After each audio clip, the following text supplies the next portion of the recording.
The Usopp hate it's gotta stop, bro.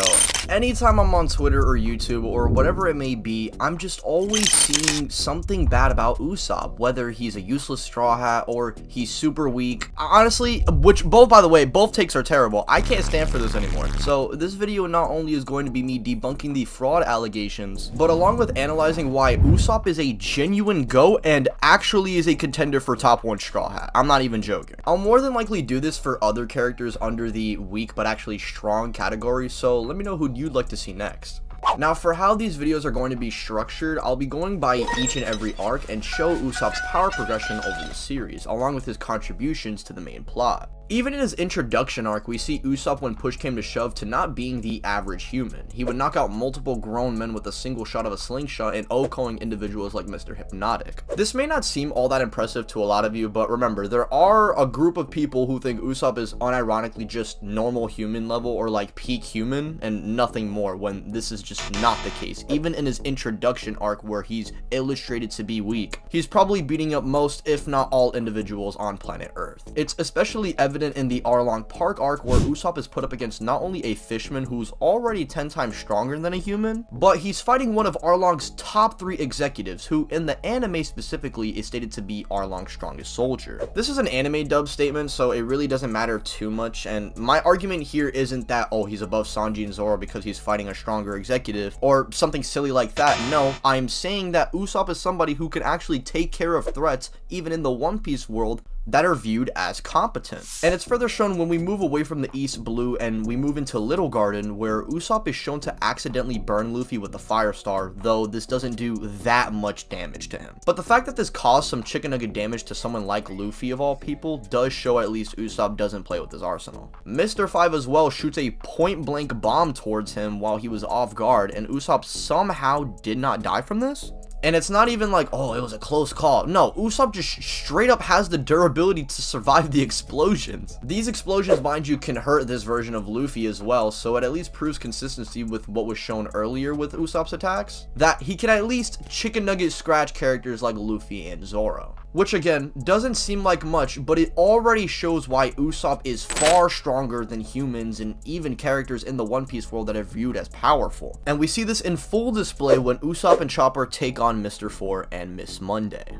The previous fights before this, you could say, were to show how Usopp is strong in his own right, while this fight is the one that specifically makes Usopp take things to the next level. You see, Mr. 4 is a character who's physically stronger than Mr. 3, and both characters rank above Mr. 5, who was the character Usopp previously was getting bodied by. And in this fight, Usopp not only draws blood from hitting Mr. 4 with a hammer made out of pans, unironically, his actual AP should scale to Mr. 4's durability, but his durability should be even better considering he not only survives a direct blow from Mr. 4 to the face, and he also survived attacks from Miss Monday, who also could survive Mr. 4's swing. And honestly, in comparison to Usopp and the fact that he's able to perform this well even after getting hit by Mr. 4, probably would just beat Miss Monday straight up in a fight on his own. He could probably smoke Miss Monday on his own if I'm being real. This Usopp, based off his performance, in my opinion, could perform very well against the likes of Mr. 5 and Mr. 3. At the very least, he can at least survive their attacks and even harm them.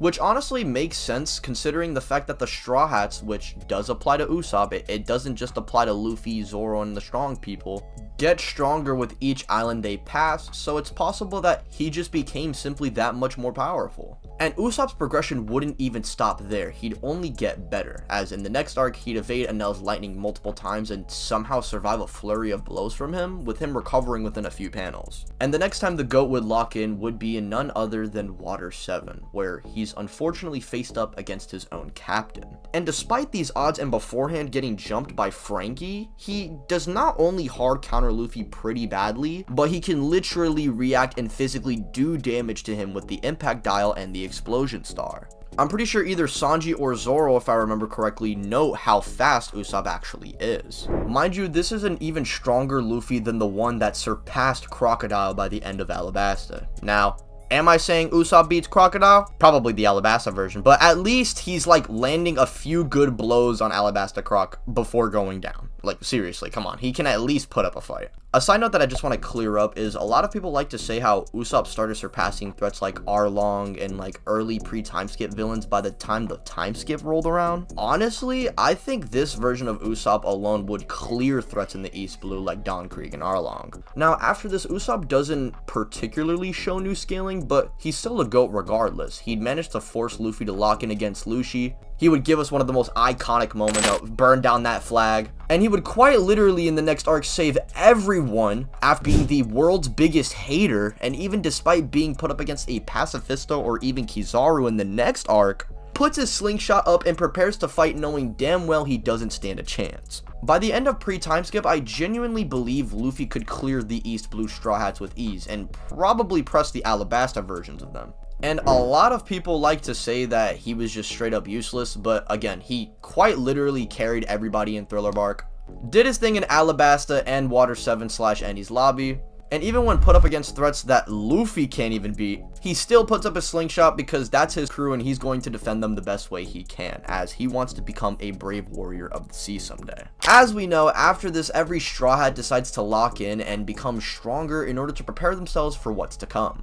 Usopp during the timeskip adds a unique style into his arsenal, that being Green Star or plant attacks. Green Star pretty much is just him using a wide array of plant abilities, like being able to grab enemies, cushion blows from attacks, use things like javelins, explosions, and specifically he would develop a new technique which would end up being his best attack, that being the Impact Wolf. This technique allows Usopp to hit the opponent with a super shockwave ranging within 3 meters. And this attack was able to completely overwhelm one of the Horde goons that he was fighting, and mind you, these fishmen are just cranked off of energy steroids, and they should definitely be way more powerful than people like Arlong and probably most things in pre-timeskip. Well, specifically later on in Wano, because I'm not gonna lie, his scaling doesn't really change in between this time. But despite his scaling not changing, he still somehow single-handedly saves the series again.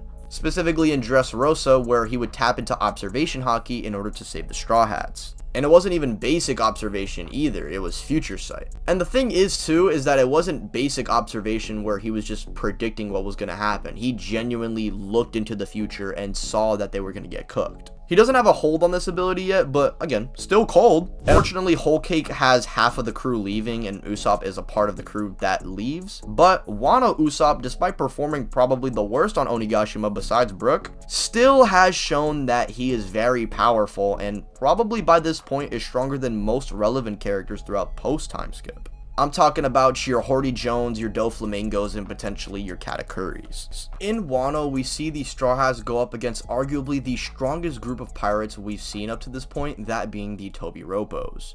Something you need to know about the Tobiropos is the two arguably weakest members are capable of forcing Luffy to not only use Gear 4, but somehow they survive hits from Big Mom.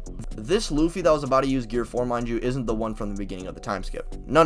This is a Luffy who has passed from island to island to island, getting stronger and stronger, and specifically in Whole Cake, he would surpass his Gear 4 self in base after Haki blooming with Katakuri. And mind you, that same initial Gear 4, after just running out of energy, managed to defeat an awakened Doflamingo the moment he was able to regain his Haki. Not only is Luffy struggling with ulti in base, but he blatantly has to transform, meaning they're at least multiple times stronger than Dressrosa, Luffy, and Dofi. This is really just looking at the surface level, as ulti and page 1 probably have better displays of AP and durability than Katakuri, unironically.